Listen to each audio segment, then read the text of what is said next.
I was looking at these 18th century floor plans of the Winter Palace in St. Petersburg the other day, and I noticed something weird. You see, in a palace with over 1,000 rooms, massive ballrooms, and literal throne rooms, there is one tiny hidden pavilion tucked away in the back. It's called the Small Hermitage. And underneath the floorboards of this room is a massive, intricate system of ropes and pulleys. It's a mechanical lifting table. It was designed so that the dining surface could drop down into a basement. Servants would load the food onto it and crank it back up. The people eating upstairs never actually had to see a servant. Now at first glance, you might think this is just ultimate rich person laziness. But I started digging into who built this table and why. It wasn't about convenience. It was about extreme, paranoid secrecy because the woman sitting at this table was Catherine the Great, and she wasn't just having dinner parties here. She was using this exact, soundproof, servantless room to run a covert information war, one that would literally redraw the map of Europe. To understand why the most powerful woman in the world had to hide from her own staff, we have to look at the map. Wait, let me rewind. The year is 1762.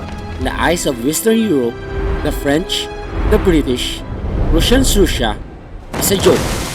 It's massive, sure, but it's seen as a backwards, frozen wasteland. Enter Catherine. Here's the thing about Catherine the Great. She wasn't the great yet, and she wasn't even Russian. She was a minor German princess named Sophie who married into the Russian royal family. And to take the throne, she literally orchestrated a military coup to overthrow and eventually assassinate her own husband, Peter III. So, you have a German usurper sitting on the Russian throne. She is surrounded by Russian nobles who could poison her at any second. She needs to legitimize her power. She needs to make Russia a superpower. And she knows you don't do that just with armies. You do it with public relations. Which brings us back to the circuit chamber.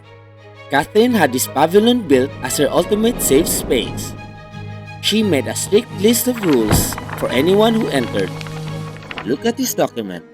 These are Catherine the Great's handwritten rules for the room. The most important rule says, whatever goes in one ear must go out the other before leaving the room. With the mechanical table, no servants were in the room to hear the conversation, no spies to run to the nobles. In this room, Catherine wasn't an autocrat, he was a schemer. In the total privacy of this room, Catherine started doing something unprecedented. She started writing letters, thousands of them. But she wasn't writing to other kings or queens. She was writing to the influencers of the 18th century, the French Enlightenment philosophers, Voltaire, Diderot.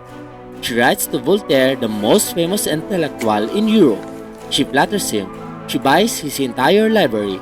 She essentially puts the greatest thinkers of Europe on her payroll. She is using them to launder her reputation. She then tells them, "Look how modern I am.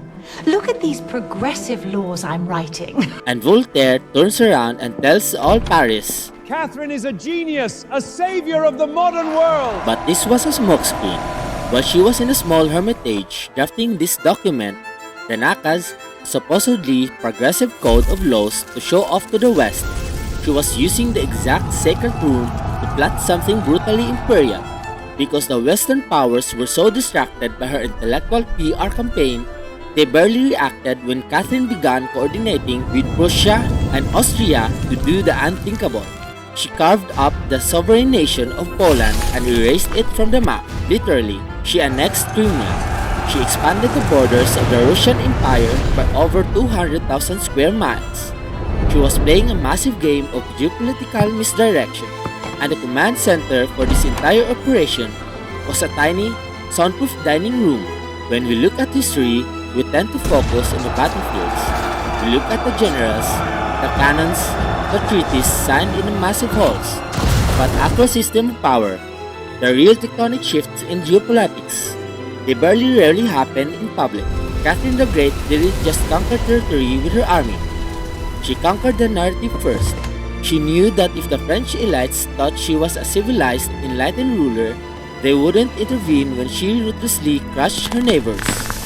And when you look at the map of Eastern Europe today, the tensions, the contested borders, the fight over Crimea, the geopolitical fault lines between Russia and the West, those fault lines were solidified by a paranoid empress who built a table that dropped through the floor just so no one could hear what she was whispering.